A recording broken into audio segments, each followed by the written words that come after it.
Hi everyone, welcome back. In this video, we'll explore value proposition design and how to create a strong value proposition. Let's get started. Value proposition design helps you create products that meet customer needs. It explains how your product solves problems and delivers benefits, differentiating you from competitors. First, let's discuss the customer profile, identifying the target customer segment and their jobs, pains, and gains. Example, for a fitness app, the target could be busy professionals needing quick, effective workouts, struggling with time and motivation, and wanting flexibility and progress tracking. Next is the value map, detailing how your product addresses customer jobs, pains, and gains. Example, the fitness app offers efficient routines, progress tracking, and personalized plans. Next is fit, that is achieved when your product perfectly aligns with customer jobs, pains, and gains. Example, the fitness app fits if it saves time, motivates, and provides workout flexibility, meeting busy professionals' needs. Value proposition design is iterative. Continuously gather feedback and refine your proposition to stay relevant.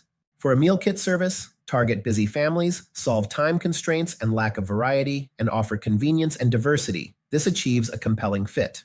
That's value proposition design. Use it to create products that resonate deeply with customers, solving their problems and adding value. Thanks for watching. Like, share, and subscribe for more insights. Stay customer-centric and innovative.